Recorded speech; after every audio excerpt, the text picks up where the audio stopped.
This is Tom King, co-writer of Grayson from DC Comics. And I just want to say, I love 11 O'Clock Comics, but not as much as I love Dick. Grayson.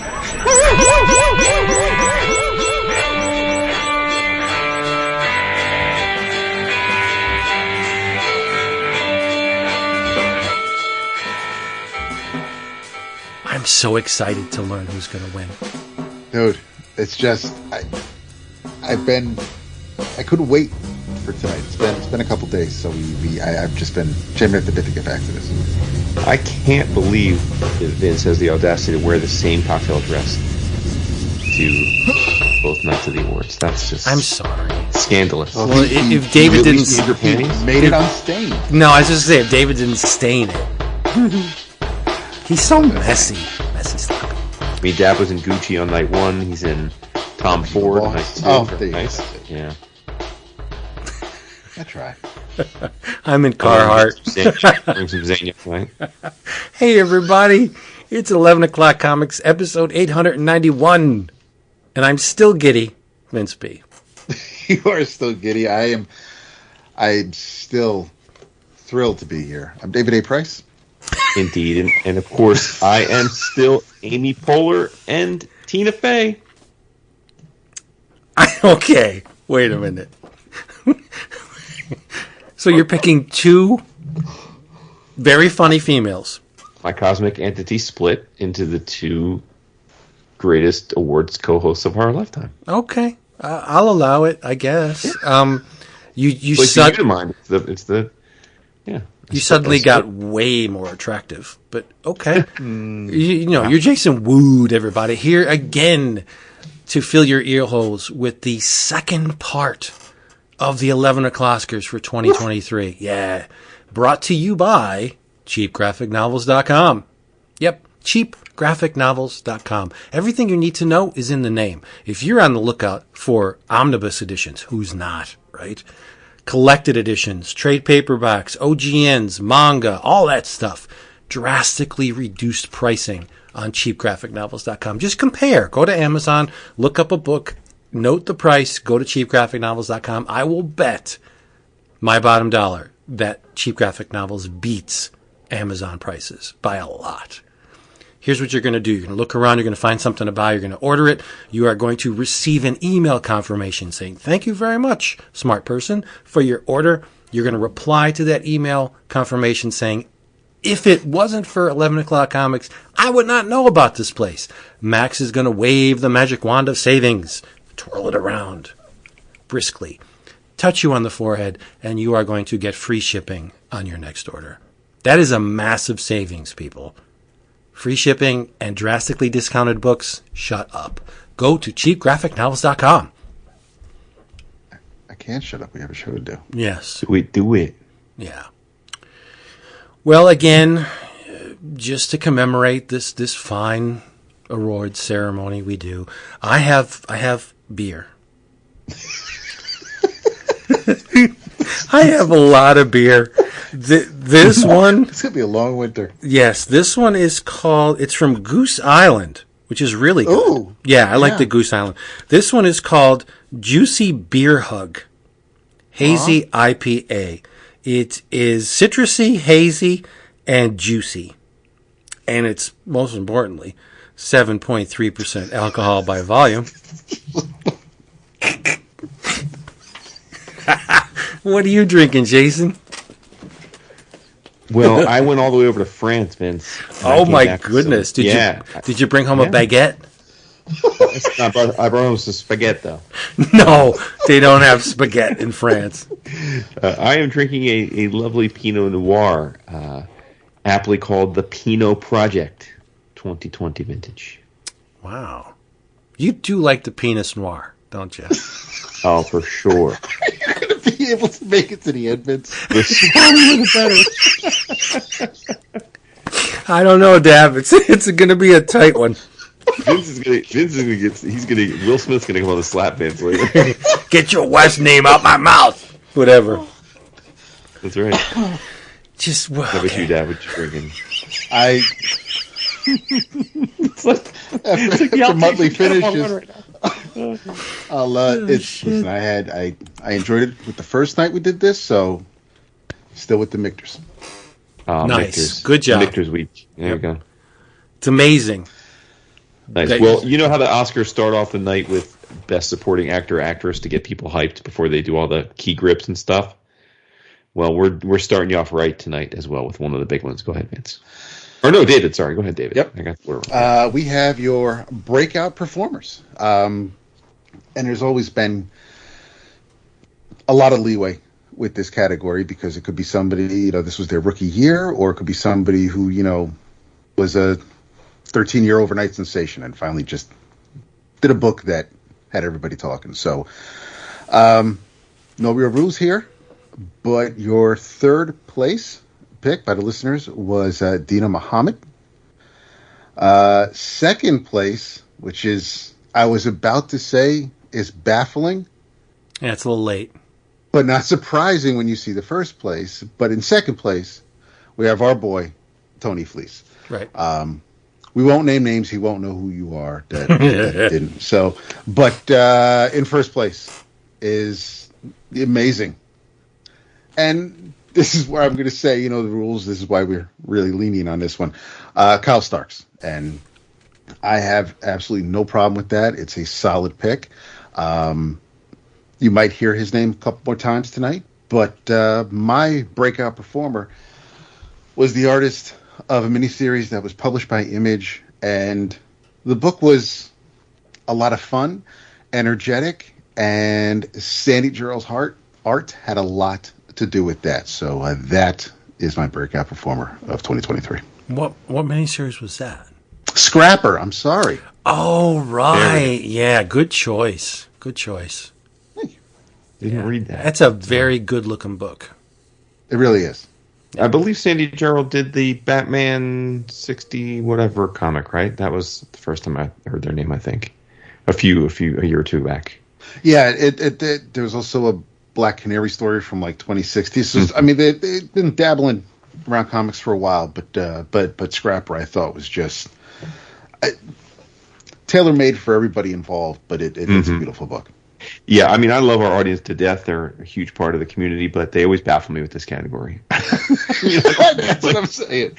I mean, like Stray Dogs came out in 2022, right? So it's like I've known Tony Fleece since like 2008. I mean, Tony was an OG member of the Bullpen Bulletins forums, message forums, and has been pretty much the fourth host of the show. Anyway, yeah, but you do. No, I understand. No. His name is out there. I understand, though, because he is now doing a book that is targeted towards the novelty of the early years of Image combined with superheroes. So that may have attracted a certain amount of readership that Stray Dogs didn't. So I think this is right. But the people voting in this are our audience, right? This isn't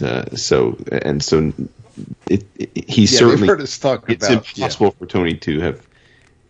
And whatever, that's fine. But I mean, listen, I'm glad my man got the love. And me too. And Kyle Starks has been writing books for a long time, but I guess I get that because he had multiple hits. Yeah, breakout year, yeah. Okay. All good. Don't badger the listeners. Like, no, you're right. You're absolutely right. I know. My choice was on their ballot. See, I got love for them still. They got it right. And that was their third place choice. But my pick for favorite breakout performer is Dina Muhammad for Shubik Lubik. Shubik Lubik.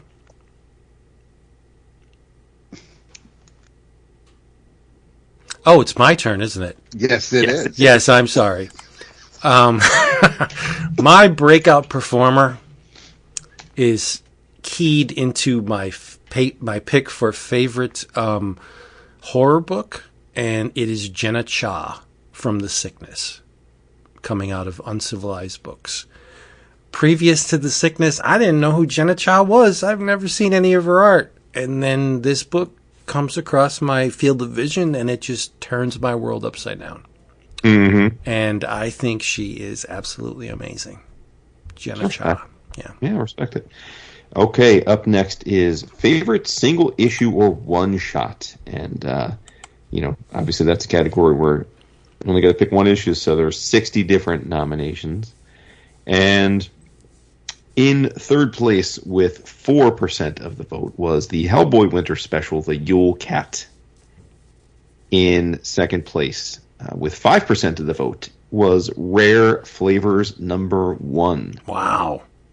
And in first place with 6% of the votes, so again, very small margins here. But the overall listener's choice, Void Rivals #1. Yeah, it's a really good choice, I think. The surprise towards the middle of the book was I think devastating. Yeah. So my choice, it's interesting, I had one written down when I was filling out my ballot.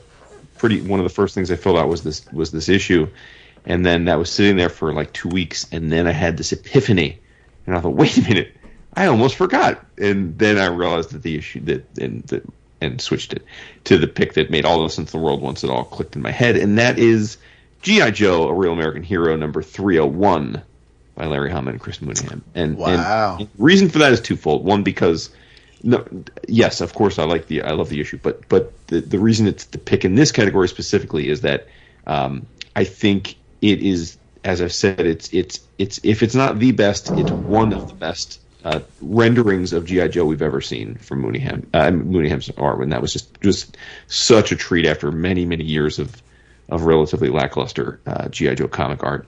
And then secondly, and again, I'm not going to bring it down, but I don't think the subsequent 302 and 303 have hit me as hard. Mm-hmm. So I thought this issue very much excited me to no end, but pretty much in like a singular way. So that's my pick.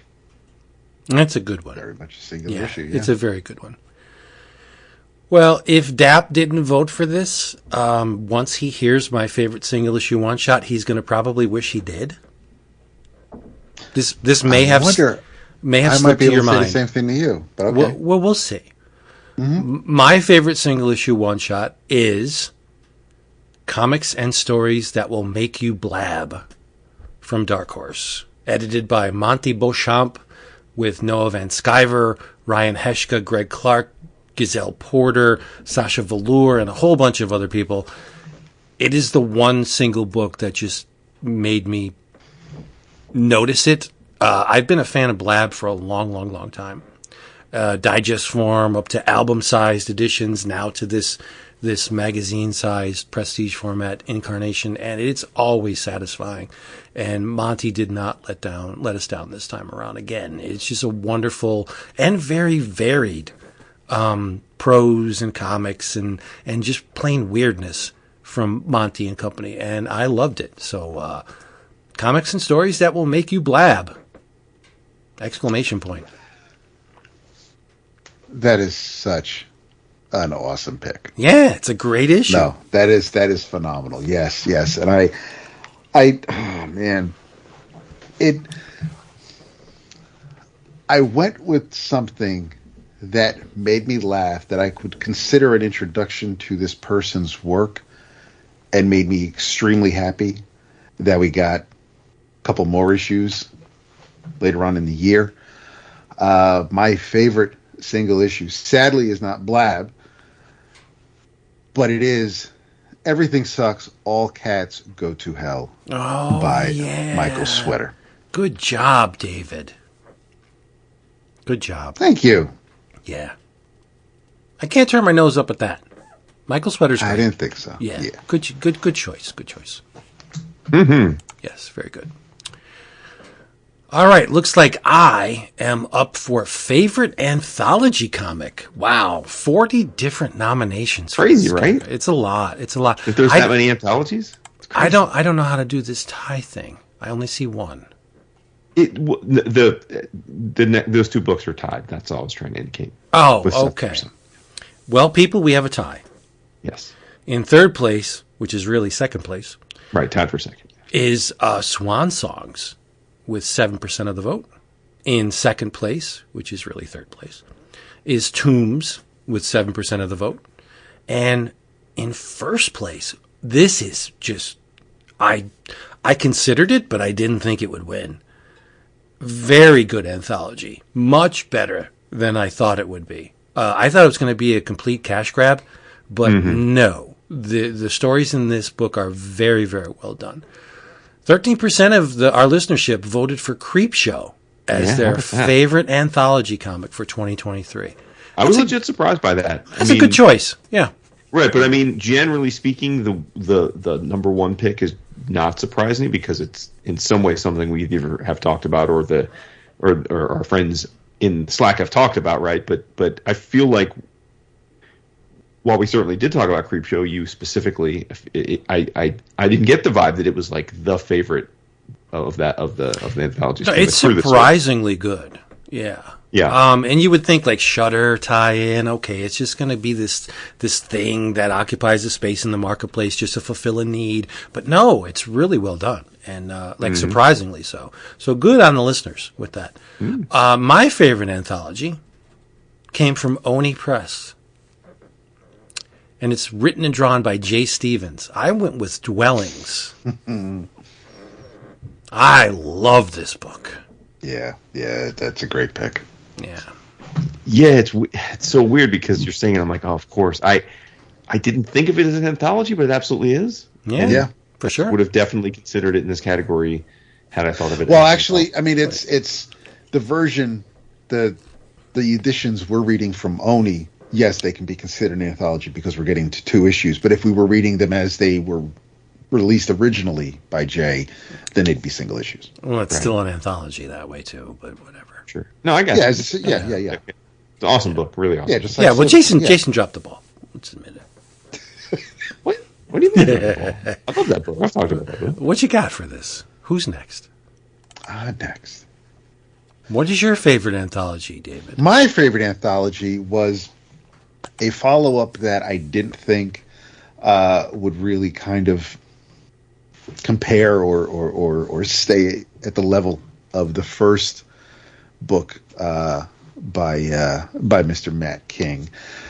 King Megatrip. This is Tales to Enlighten the New Testament was my favorite anthology. Yes, very good pick.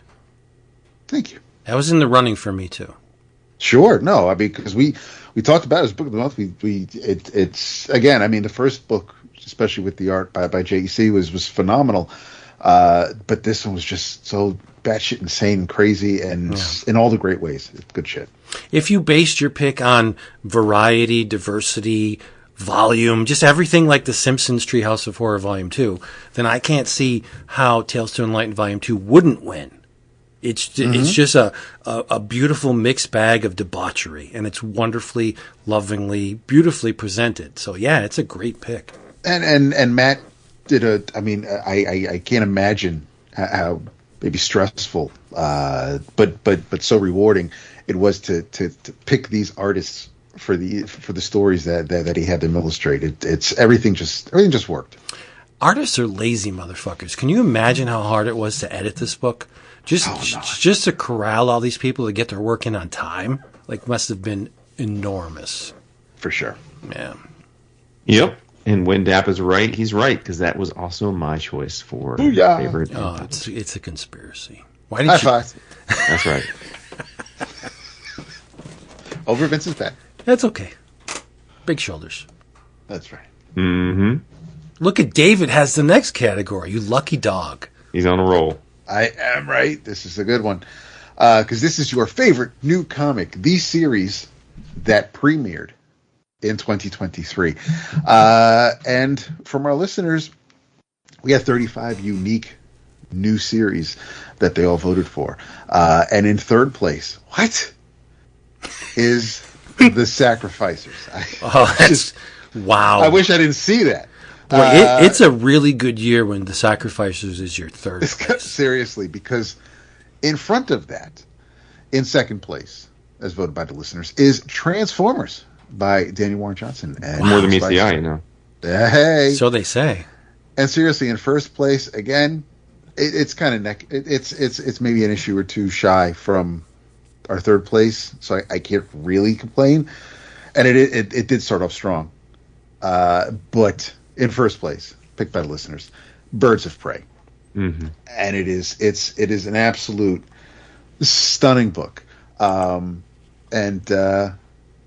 and you've got aside from Kelly Thompson, you've got the Fernando on art. It absolutely makes sense. Mine, however, my favorite new comic of 2023 is in line with the listeners, although in third place, The Sacrificers by Rick Remender, Max Fiumara, and Dave McKeag.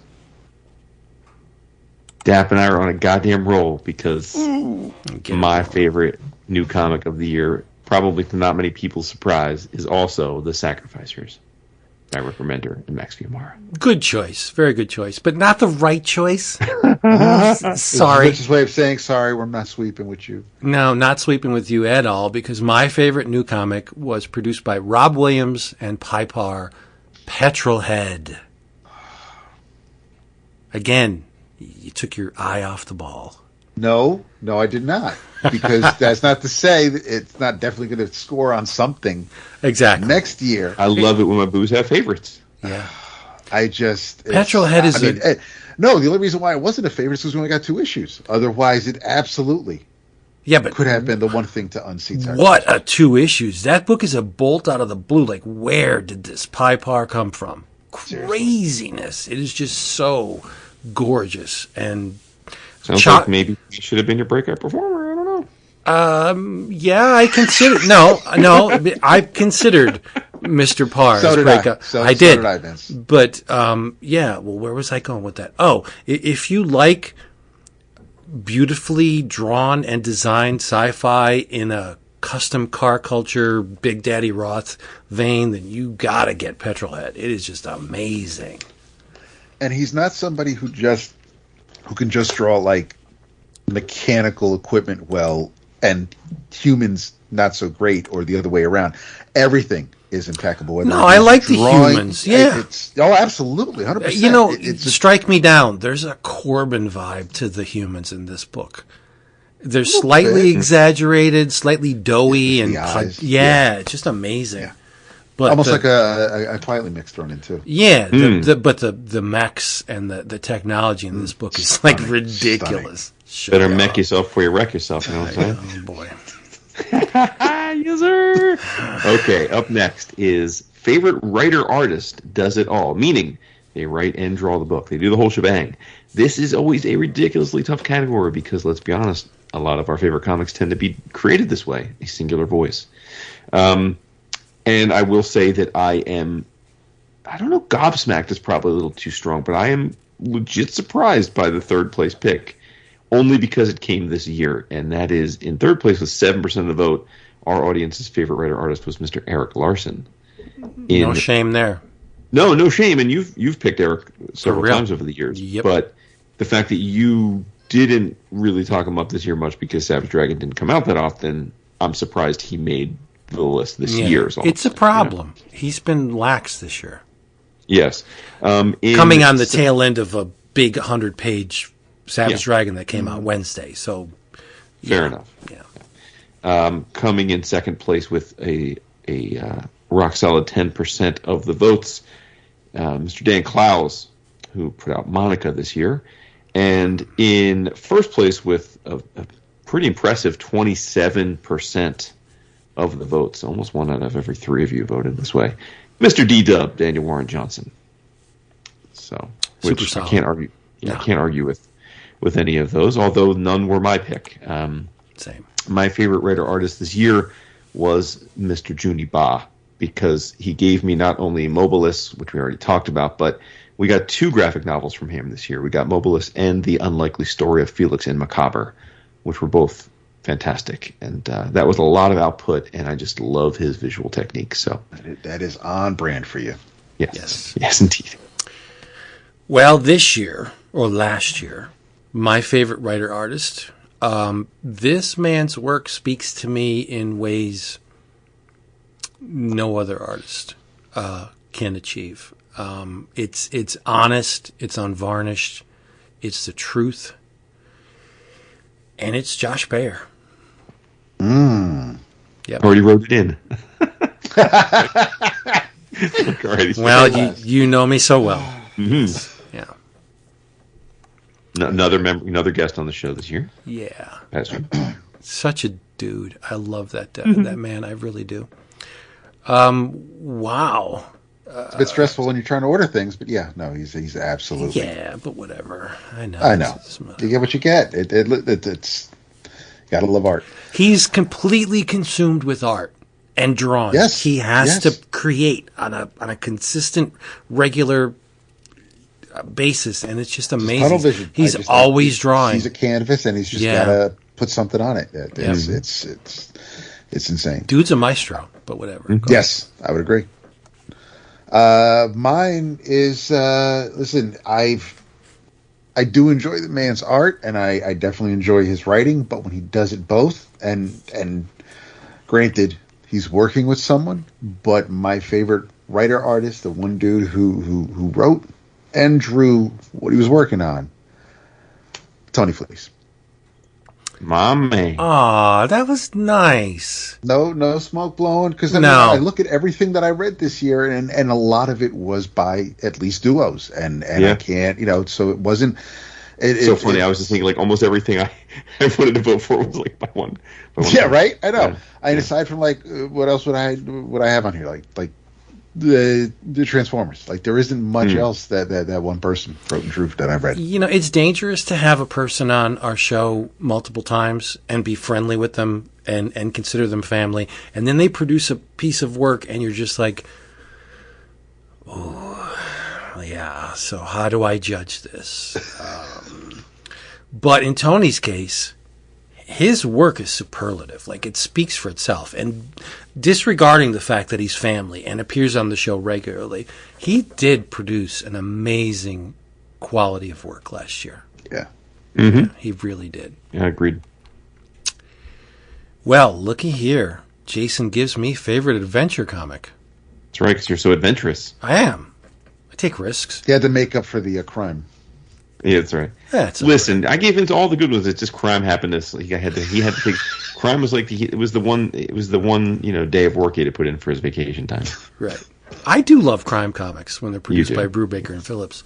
That's right. 48 different titles were nominated for this category. In third place, with 3% of the vote, it is Firepower. That's a solid pick.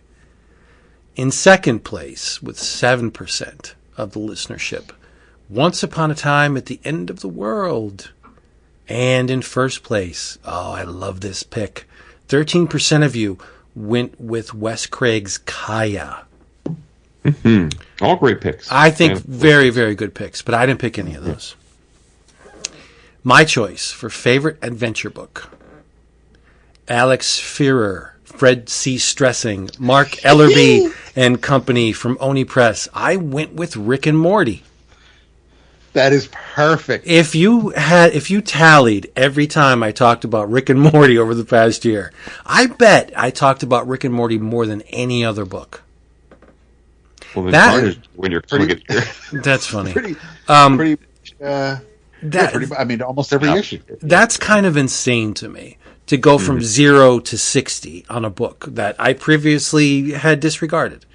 And DAP got me to read it, and I did, and I started slow, but then I eventually learned to love it. And those 12 issues are just, they occupy a place in my heart that is just so special. So, Rick and Morty. Love it. Yeah.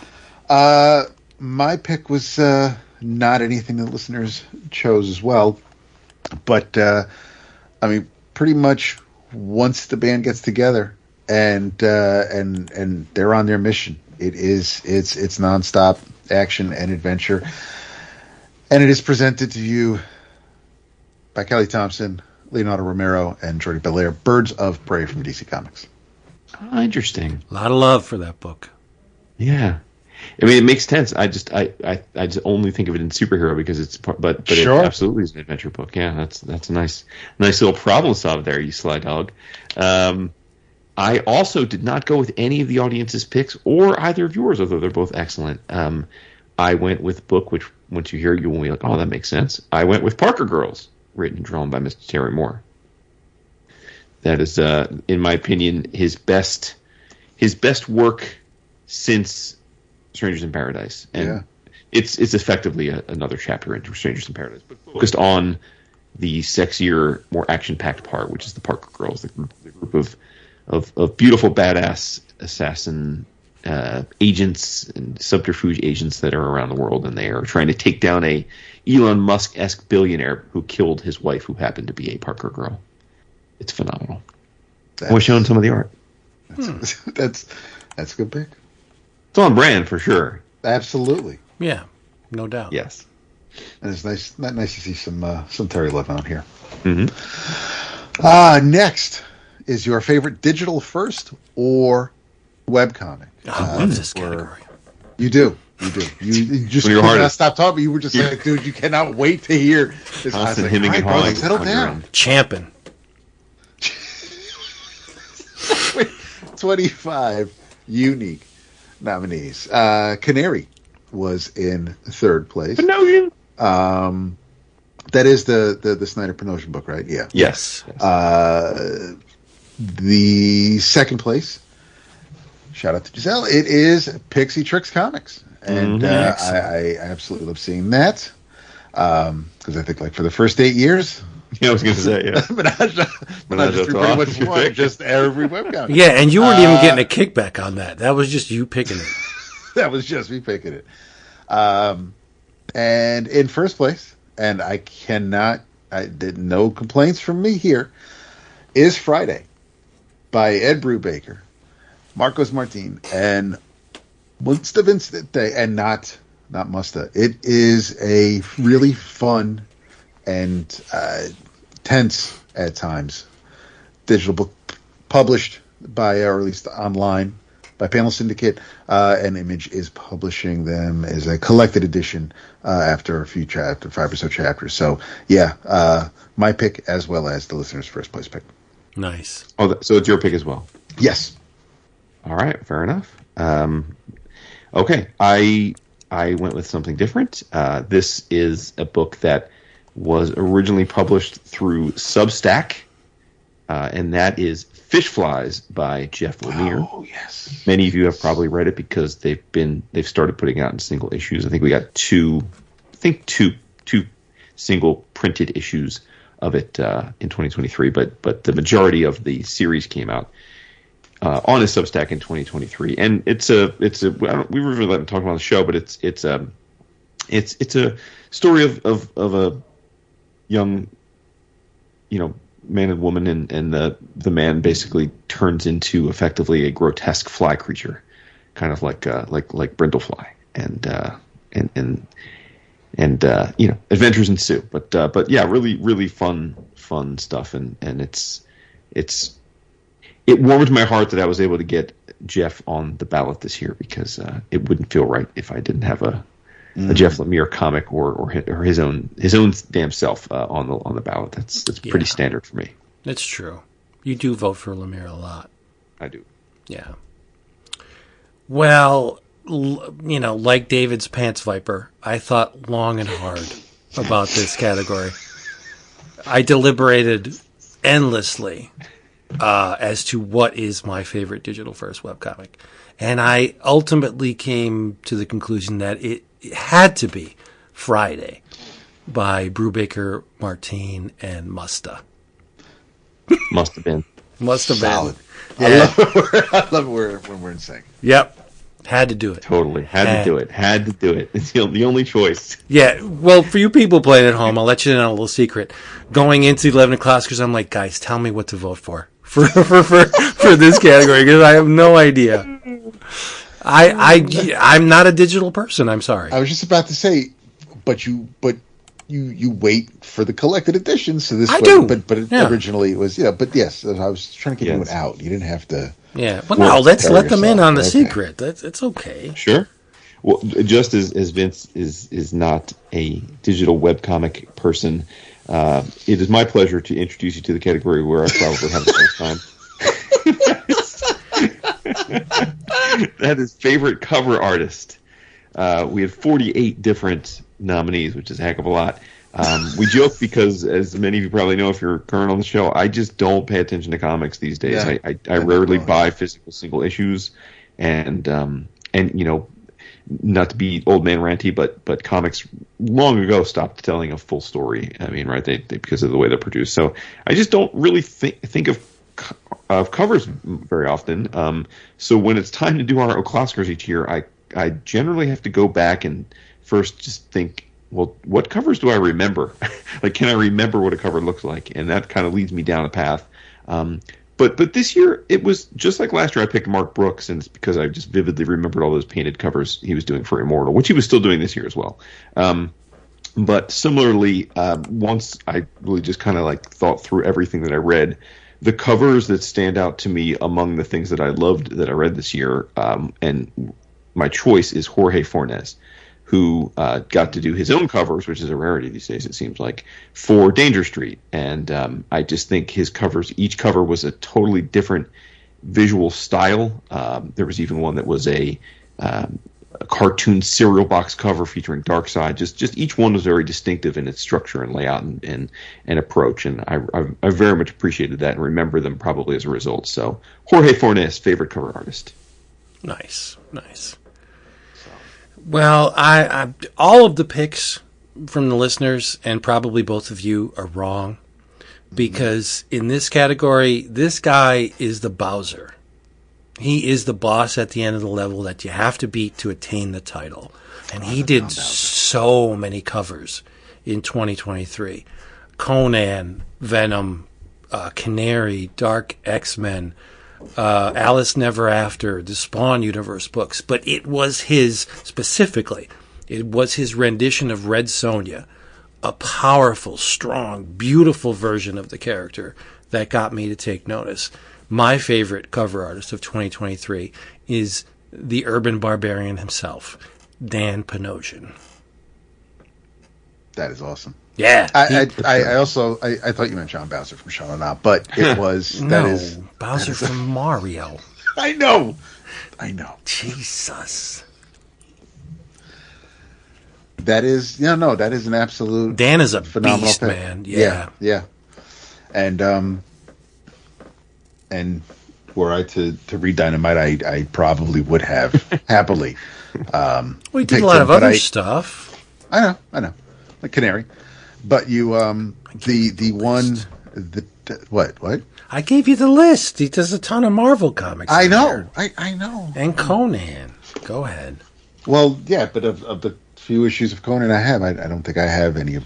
I didn't get any of his. But still, I know. But when as everybody else has done, when I look over, I don't really look at covers so much. I just try to.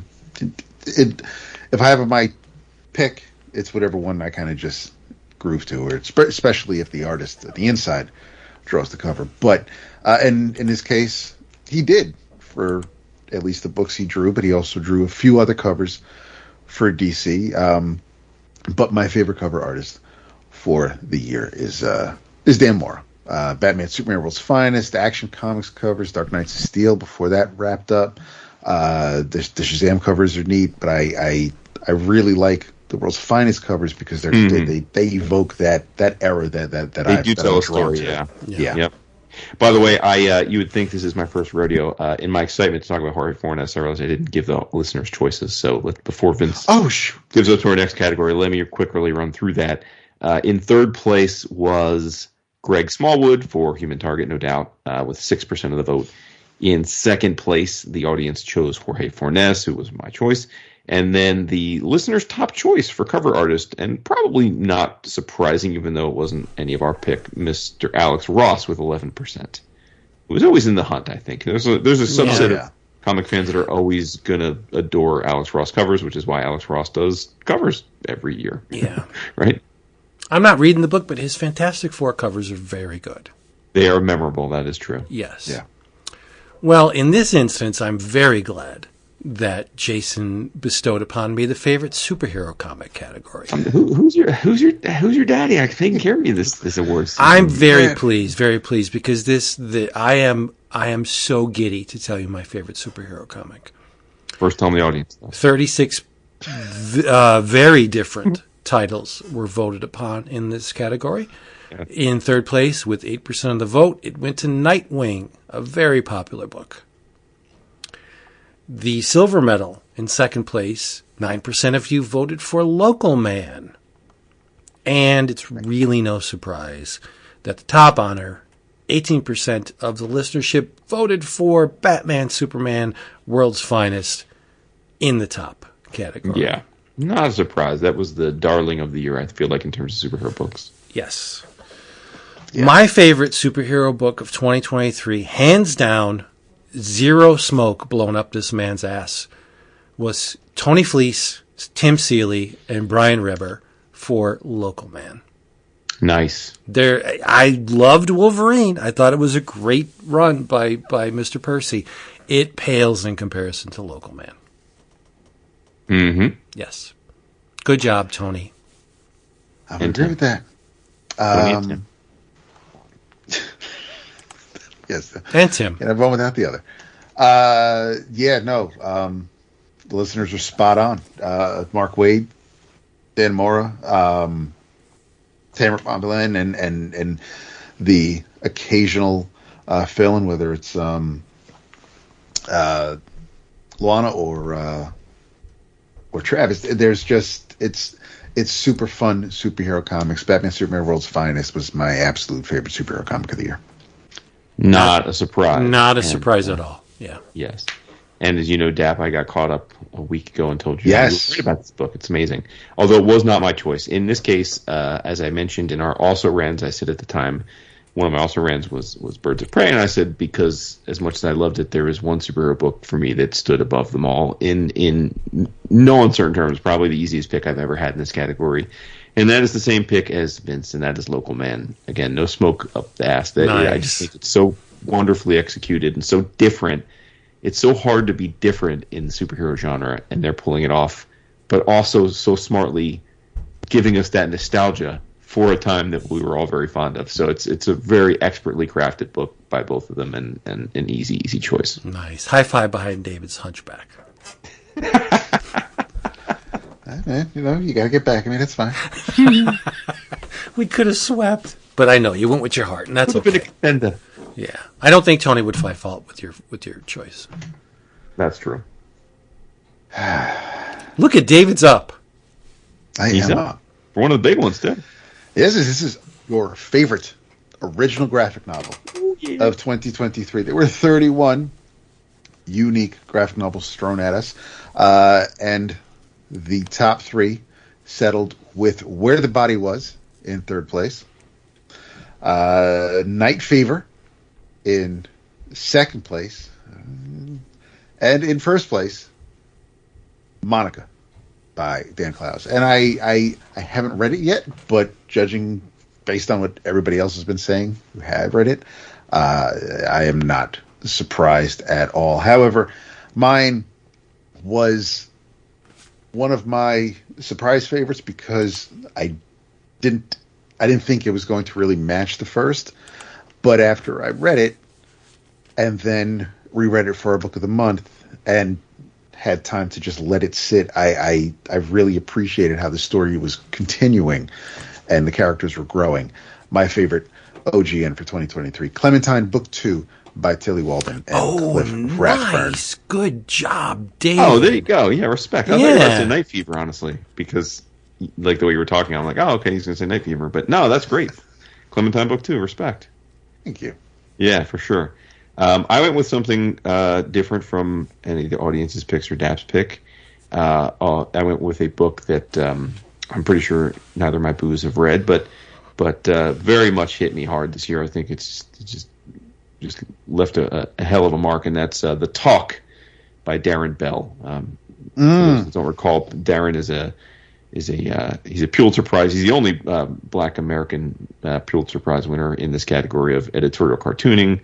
He's basically done political cartoons forever, but he did a graphic novel last year, which I talked about, where he basically frames his experience as a black man in America, starting with a talk his mother gives him when he's a child about why he can't have a realistic-looking water gun, and then the final chapter of the book is him having a similar talk in modern times with his now 6-year-old son who is trying to understand what it's like to be a young black man in America. It's absolutely amazing, amazing work, and I will remember it and recommend it for many years to come.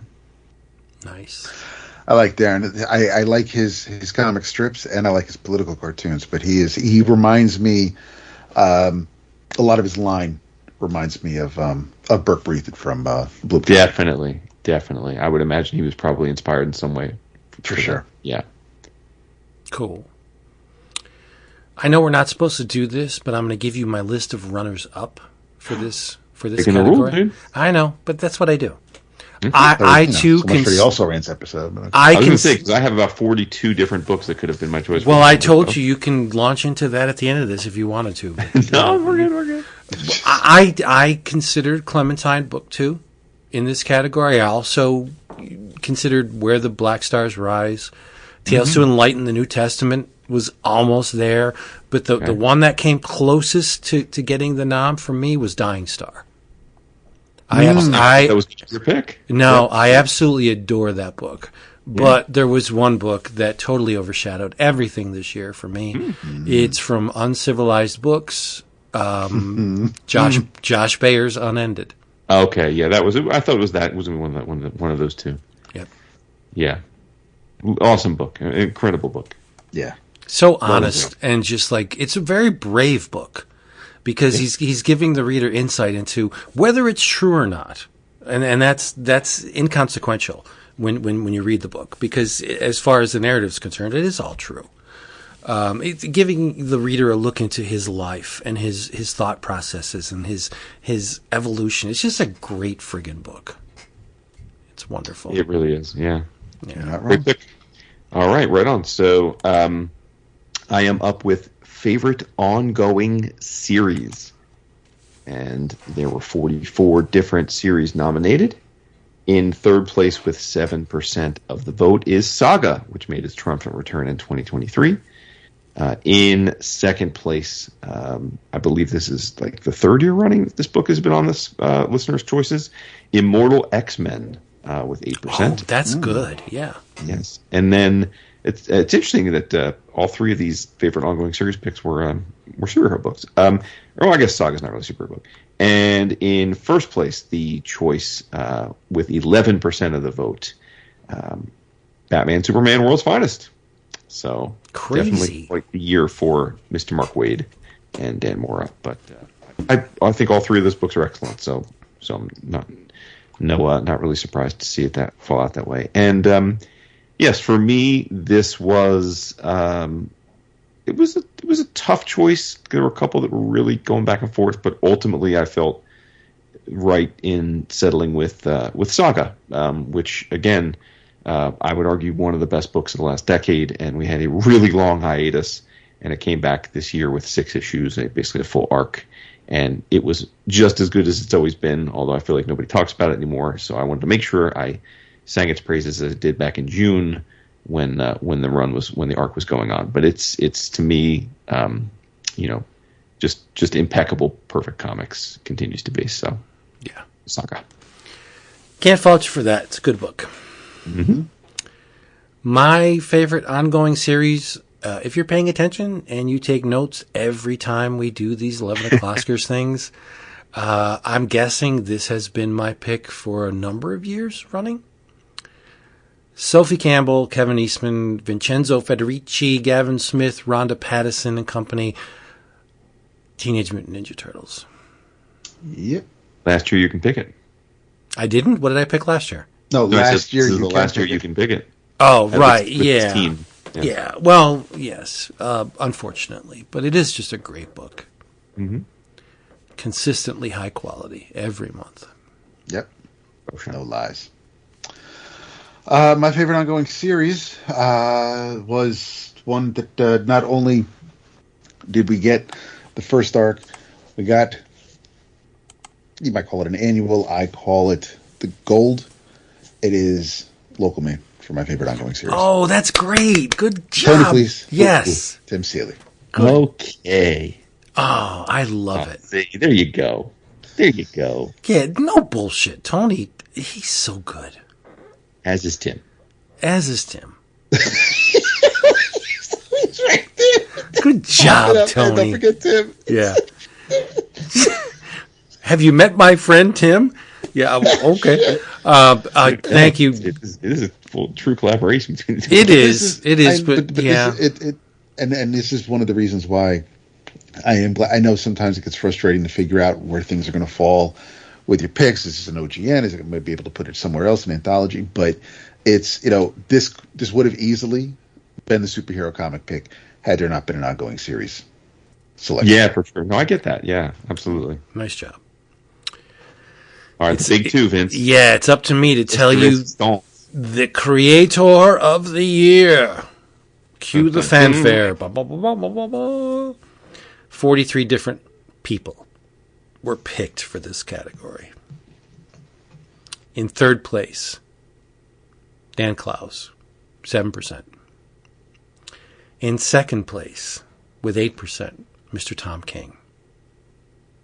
Comes as no surprise that 21% of you went with Daniel Warren Johnson as creator of the year. That's a solid pick. Really is.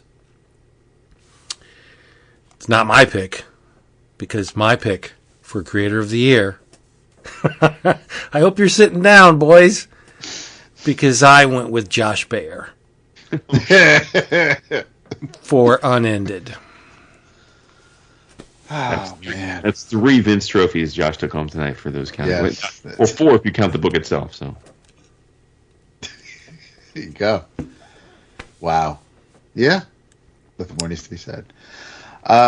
Mine was somebody who, at the beginning of the year, I might not have expected this.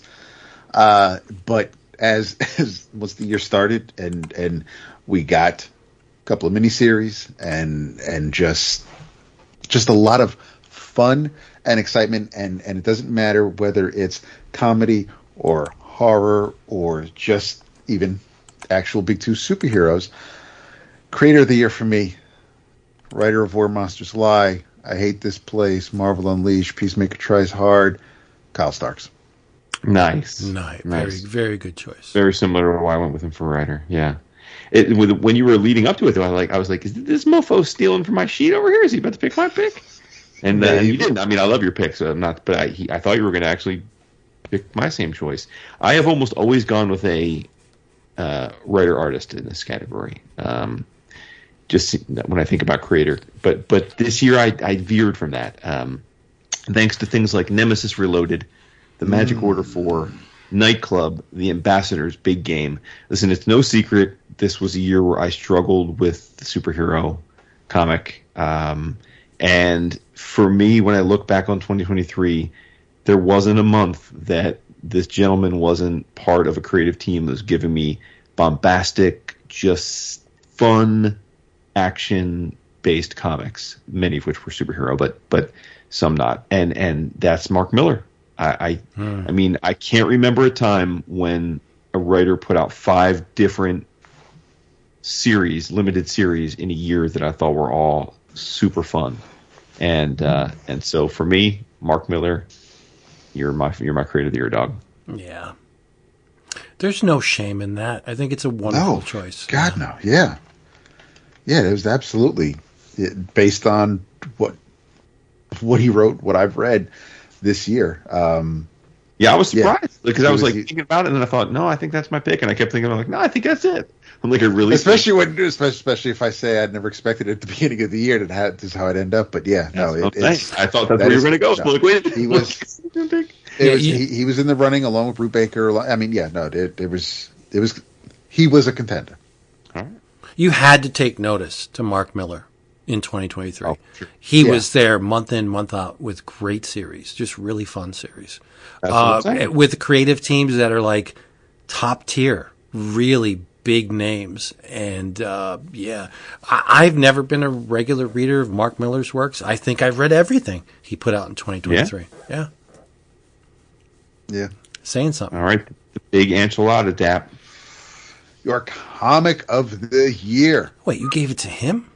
Oh. Dude, you've gotten all your favorites this year. What's happening? Jesus. Oh, who It's, writes it? So, it's over. your comic of the year. 53 unique titles were thrown our way. In third place, Batman Superman World's Finest. Not Third place. Yeah, I know. It's one of those. It's a pleasure just to be nominated. Second place, The Human Target. Now I might have some problems, but in first place, comic of the year, voted on most by the listeners, Monica. Oh, Again, I haven't read it, but I am absolutely sure it makes sense based on what I've heard and seen other people say. Mine, however, Does it though? Go ahead. is one that we've already talked about tonight, and it's oh man, I want to say it was close, but it really wasn't, based on just the enjoyment I get out of it. And it's rare that I get something like this, the way it's presented and what it like reminds me of and harkens back to. But enough of that. My comic of the year, Local Man. Wow. That's a great pick. I'm serious. I'm seriously getting all misty. That is an awesome pick. It works for me. I just looked at everything I read, and I couldn't wait for the next issue, and I've enjoyed it so much. And Local Man Gold, dude, we did a Deathmate issue. Yeah, I know. I may change my. No, I'm not. Hilarious. He's gonna like. No, he's gonna like you more than me now. Oh boy. my God. Well, yeah, I mean, that warms my heart that you picked Local Man. Me That's great. too. I very much went out of my way to not have duplicate picks this year. That was my focus. I tried. Yeah, no, I get that. And so in part because of that, Local Man was not my pick. But my pick was, despite Vince's uninformed chicanery when it was the listener's choice, it was also Monica. Far and away a masterpiece. I mean, again, Klaus doesn't need me to throw flowers at him. The dude has flowers thrown at him by just about everybody. But in this case, really just a master stroke of the form. And I mean, I talked about it quite a lot when it was released, so I'll leave people to go and find my review of it back then. But yeah, absolutely. In a year of phenomenal OGNs, I mean, there were probably a dozen that I thought were just tip top. This one was pretty easy for me to put above them all. I read it. Did you though? I did. Okay.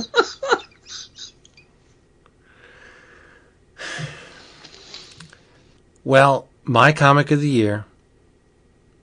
I didn't care about duplicating when the strength. No, you never do, which is fine. No, I mean, when the strengths of the creator warrant multiple categories, then I relent. I'm powerless. I have to give praise and credit where it's due. And my comic of the year is Unended by Josh Baer. There we go. Does that surprise you? No. It shouldn't. No. I mean, it really shouldn't. Yeah. I think, all of the praise and those superlatives you heap upon Monica are very applicative. Is that a word? To Unended. I think it's a master stroke. It's a beautiful, beautiful book. Yeah. Nice. There we go.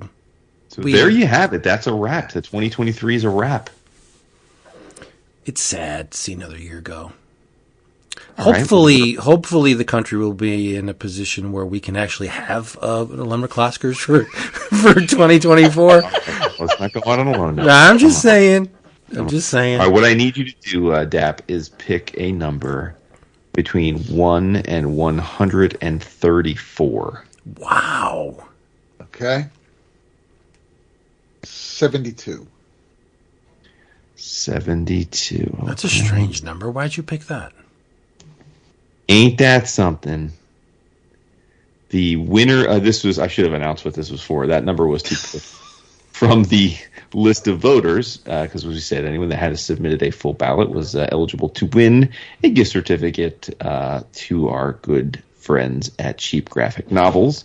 And because of the number that Dad picked, that is none other than Mr. Equinox, Mr. Chris Chavez. Oh, nice. Good job. Dude. Chavez, you are the winner of the gift certificate. I will get that in motion in the next few days once we connect. Congratulations. Looking old man, I know. Who is also a patron and a member of the Slack. And an OG member of the forum. He's been around from jump. Chris has been omnipresent. He's been around forever. And we love him so much, even though he loves Iron Man. We all have flaws, dude. It's true. It's a pretty big flaw, but we love him nonetheless. All right, everybody. Hey, we hope you have enjoyed this here thing. We do it once a year, end of the year. We tally all our favorites for the preceding year. And, well, you just listen to it. So if you would like to participate in this, there's only really one way to do it. And it's to check out our Patreon page, patreon.com/11 o'clock comics, where you can become, for $5, you get an extra episode every month. For $10, you become a member of the Slack, which opens the door to audio extra, video extra, covers, pages, fanzine downloads. You get to weigh in on the book of the month, which the $5 people get to hear. And the best thing of all is you are ushered into a community of like-minded individuals that don't judge. We talk about everything from personal problems to our favorite comics every day. So check that out. Every day. 11 o'clock comics / patreon.com/11 o'clock comics. And don't forget, this whole shebang was brought to you by cheapgraphicnovels.com. There is proof in advertising, and everything you need to know is in the name. OGNs, Omnibu, manga, trade paperback collections, all that stuff at drastically reduced prices. You know the drill by now. You order, you're going to get a confirmation, you're going to reply to the confirmation, hey, 11 o'clock comics is the ones who tipped me off to this glorious website, and Max is going to give you free shipping on your next order. That's right. It's so good, so great. So good. And patrons will receive in their connectivity, they'll get write-ups, little write-ups for each of these categories. For our listeners' votes, our votes, we'll have some commentary on runners-up a little bit if we can. I'll be rolling those out here in the coming days. We have some time. I have to say this was by far the easiest 11 o'clockers I ever voted on. You mentioned that, or you said you'd fill out your ballot pretty quickly. Yeah, it was pretty much a sweep. I was just like bang, bang, bang, bang, went down every category. There was one or two that gave me a little bit of trouble, but for the most part, it was pretty effortless for me this year. Nice. Yeah, like I said, I was kind of stressing throughout the day because I'm like, normally we always joke around and we'll fill out the ballots and or fuck around with other people's cells before leading up to tonight, and then and last year we just all kept it to ourselves, which also I think enhanced the excitement for me. But I finished everything. We had at first we had a delayed opening and then just an outright closing on Tuesday because of the weather. So I was able to just really sit down and go through everything and give it some legitimate, honest thought, and I was so pleased the way everything shook out, and except for that one category that I was stressing a little bit, if you can call it that. But yeah, once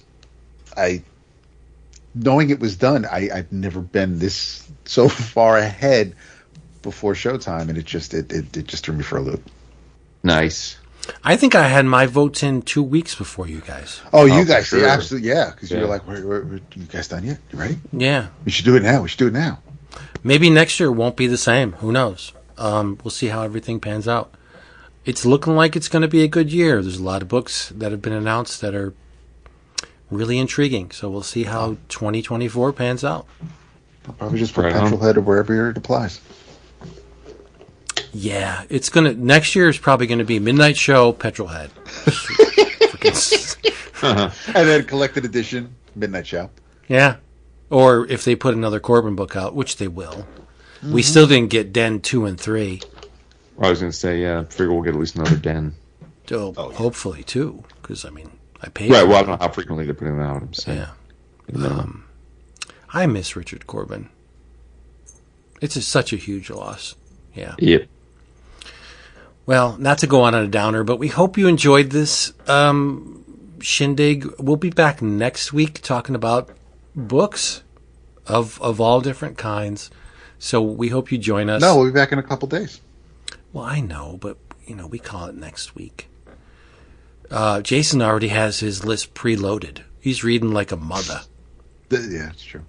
Yeah, well, I didn't keep good notes in 2023, and I had to get back into the practice of just I think that's why it's just easier. It's just easier if you. I mean, it doesn't have to be like I'm sure it doesn't have to be anything complicated, but I find that the years where I do a better job of just writing down what I read when I read it, just a quick note or two, or what I think of it, it's much easier to recall. It's true. Months later. Also, you just forget. I mean, like with anything, you forget some of the stuff you read in January and February because you start thinking it was the year before, and you're like, oh, that came out this year. Yep. So yeah, I kept meticulous notes this year. I think that's why it was so easy for me. Yeah. Yeah. Thanks. Yeah, like it hurt my heart that I didn't have a spot for 8 Billion Genies by our boy Ryan Browning, Trail Soul. And like again, I think a lot of that didn't get the momentum it got because I think it so much of it came out in 2022. People don't think of it as a 2023 book, and then the other one for me that was tough is I couldn't find a spot for Blood of the Virgin, which I thought was amazing. But Sammy Harcum. Yeah. Well, Ryan's eaten, so I think he's doing okay. Yeah, but, maybe I hope Harcum's eaten too. I don't know. That's the thing, yeah, because we saw the Box Brown. I know. Yeah. Oh, that's a good point. Yeah, I'm glad you mentioned that. I mean, Box Brown, who has done a ton of graphic novels that we have all enjoyed over the years, Andre the Giant, Tetris. I don't remember the title, but the book about legalizing weed. He just did the He-Man Effect in 2023. He's done a bunch. I mean, he's probably done 7 or 8 graphic novels, and I think collectively we've read most, if not all of them, and liked them. He got very honest and posted on Facebook this week, for the first time in years by his own volition, that he basically asked for some support. He's having a tough time of it. He's a freelancer like many comic creators, and he's having trouble finding work right now. And I think that if we can't support the artists that make the stuff we love and talk about, what's the point? So obviously everybody's financial circumstances are what they are, so no shade one way or the other. But if you are a fan of Box's work, you can just go to his personal website, which is you can Google Box Brown, but it's a big cartel. It's boxbrown.bigcartel.com. And he has his GNs on there, which it's better to buy it there if you want to support him than some places like Amazon, because he'll get all the money and he'll get it right away. But he also has original art there, very reasonably priced, and he's taking commissions. So, I know a lot of the community already this week, since we posted something on the Slack, have stepped up and supported him, and that's great. You're awesome for that. But it's just a reminder that, I would say from afar you might think, well, he's eaten, right? Because he's put out 8 or 9 graphic novels in the last 15 years, and they've all been well received. But it's just a reminder that most people do this for the love of it, not to get rich and retire. So, help out if you can. It's a very painful reminder of how the publishing industry chews up and spits out creative people. Yeah, I mean the creatives make the things that these publishing companies sell, but they don't reap the rewards or the great rewards from their efforts, and the publishing companies, take most of it. So do the guy a solid. If he's made you, if he's given you food for thought over the years, or he's made you happy, or just entertained you in any way, check out Box Brown stuff, because creators are very special, and we need to support them. Not the publishers, the creatives. In a perfect world, everybody would produce their own books, but it's very difficult to do that. That's why the publishers are profitable, because they know this. Creative people don't have the reach that the publishers have. So, yeah, just support this guy, because he's done phenomenal work over the years. And right now, he needs you to give him a little bit of a leg up. So do it. Box Brown. Here, here. Yeah, it sucks. It's the same. Speak on it. It's the same in every industry: music, film, graphic novels. Whatever. Tricky, yo. They prey upon creatives, and it's bad. It's a bad thing. But on a lighter note, go out and read some comics, preferably produced by independent creators. Talk about them, come to the Facebook page we have and talk about them there. Or just read them and come back here because probably we'll be talking about them next week. Do yourself a favor and say goodnight. Terry? Emmanuel? No, definitely not. Whoa. Definitely not Emmanuel. Please, I mean, David's attractive, but he's not Emmanuel. He's not Emmanuel attractive. Is he behind the Greek door? No, I didn't say David yet. Yes, you did. I just mentioned you in passing. It wasn't that counts. All right, go ahead. We're going by. So good night. Changing the rules as we go along. I see how it is. Bump, bump, bump, bump, bump, bump, bump, bump. You screwed David, it up. No. If I had said nothing and you kept going, and then you said you'd have been snickering because you're like, I already said David. So mess it up. No, I wouldn't do that. I wouldn't pull the rug out from underneath you. That's not fair.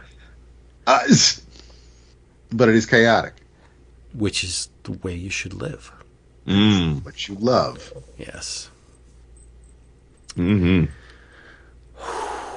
We'll be back next week. Comic talk, and in your travels, and just some good old fashioned. I mean, we've got a whole backlog you can go back and listen to and find out what a regular episode sounds like. But yes, we'll be able to talk about everything on Jason's list that he's been compiling since birth. Well, I don't know about everything on that list. I'm looking at the list now, and there's some stuff on that I would never read. Although I would really like to talk about Cable number 1. There you go. Because I did read that. Did you now? I did. Yes. I'll read it. I'm of mixed opinion on that. Samesies. Yes. We'll get to it. Cable, great. Kid Cable. Walking around with a weird shaped baby? Not so much. No. Homunculus. Of course, this artist insisted on drawing him to look like homeboy that played Cable in the Deadpool movies. Right. Josh Brolin. Exactly. Oh, Josh Brolin. Really? Yeah. Wow. It's like Deadpool. Hey, it's Josh Brolin. Yeah, it's like, all right, dude. I mean, the art was, what was it, Ken Lashley that did the art? Who did the art? No, Scott Eaton. Scott Eaton, yes. The art wasn't bad, but it was of course not. No, it was like a single down the middle, though. It wasn't. It was just standard. I would call it a double. Oh, I gotta read this. But it's a little bit too realistic. It's I don't know what you're talking about. But it's a little bit too realistic for me. It's too much tied in reality. I would like a little bit of expressionism in there with my Cable. Yeah, same. All right, I gotta read this now. Give me some Ladron Cable. Oof, the pants are getting tight. Listen, you've been living in the Ladron. I mean, it's been a minute, dude. It's been a minute. Dude, the Nemesis contract is friggin' great. It is. What happened to Ladron? He's doing stuff. What's he doing? You after talked about him. You'd be talking about him if you did it. Yeah, I don't know. I don't know what he's doing. He's doing stuff. I don't know what he's doing.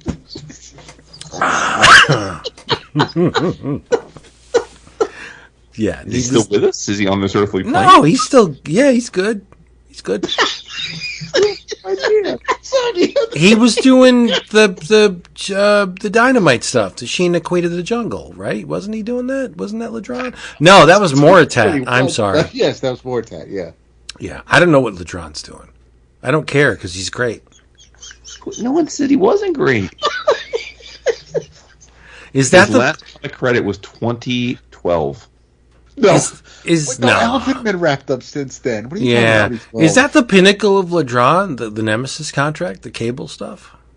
That stuff's great. Oh, wait, Elephant Man wrapped. Ladron stopped last drew for Elephant Man in 2009. Oh shit! Time flies, y'all.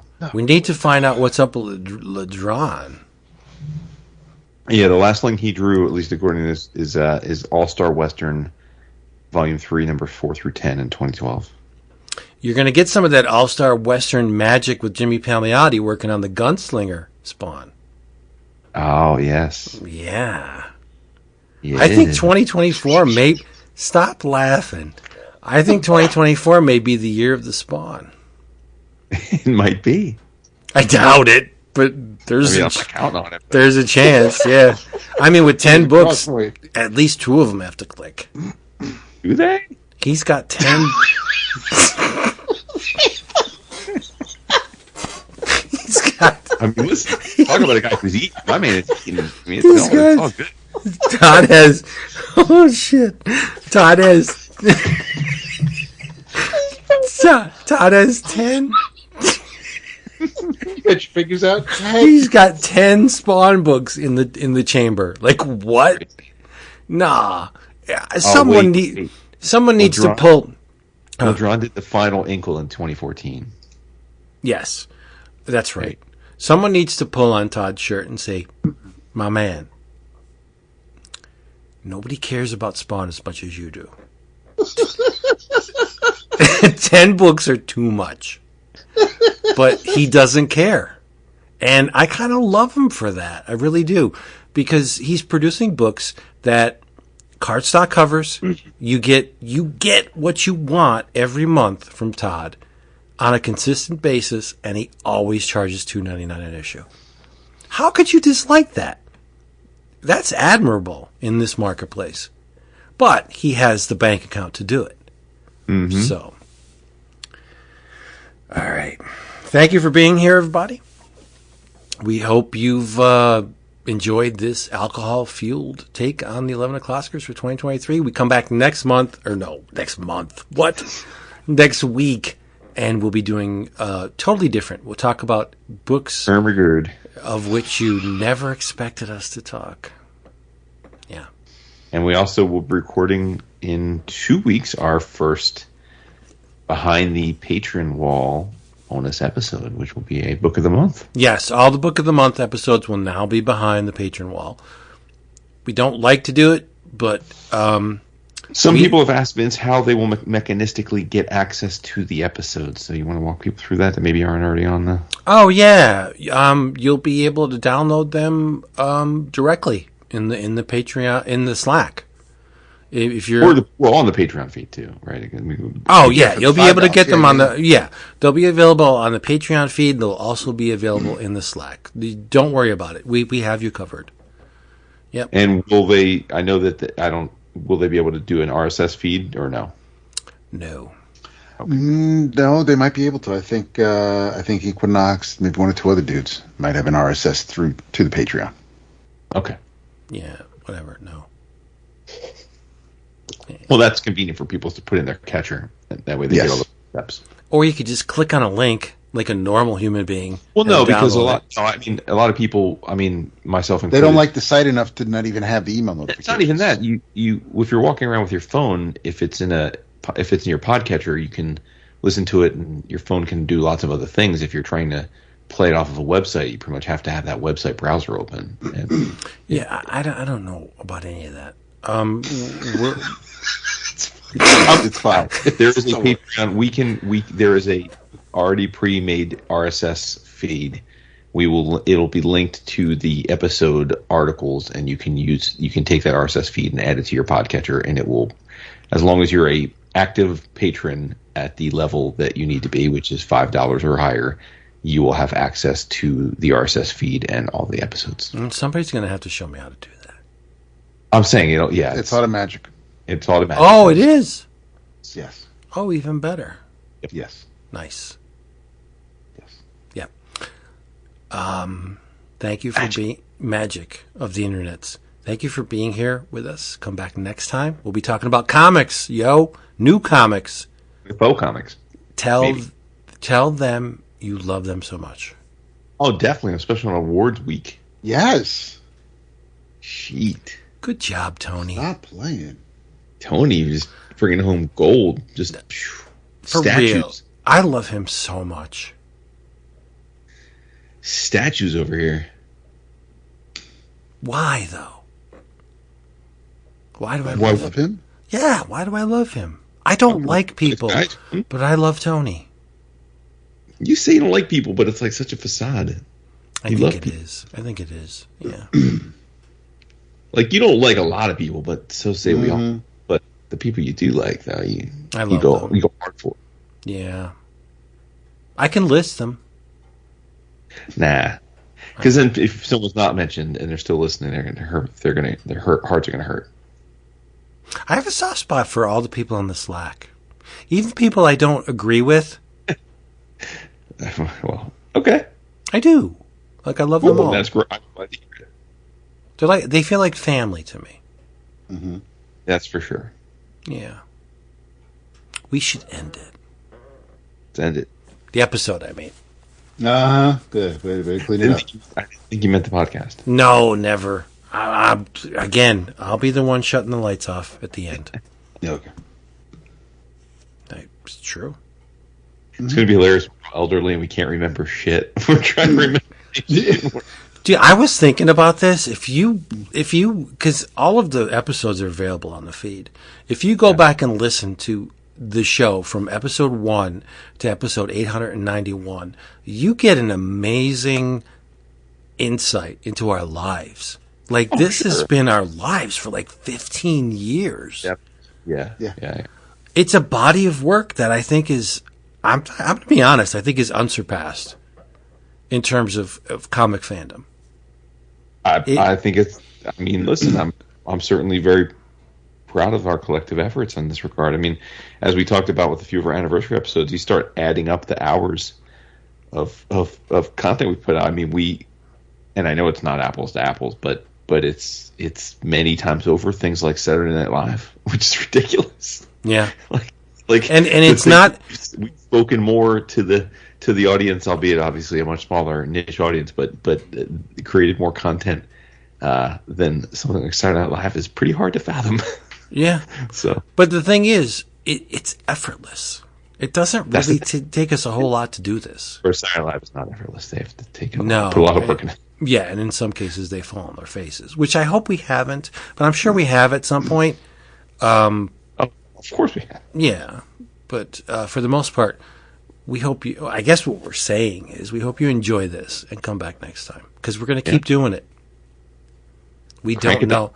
We don't know anything else. It's true. Yeah.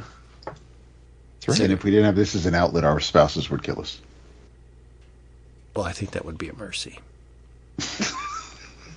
Maybe not for you two. I mean, I think. Well, I was going to say she would probably love if I didn't have as many obsessive hobbies, but Oh, for sure.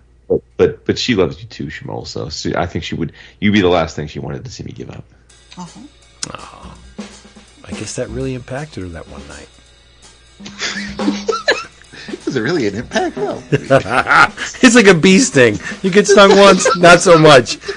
You get stung 10 times, you're gonna feel it. Say goodnight. We overstayed our welcome. Bye-bye. Boy. That's it for that one.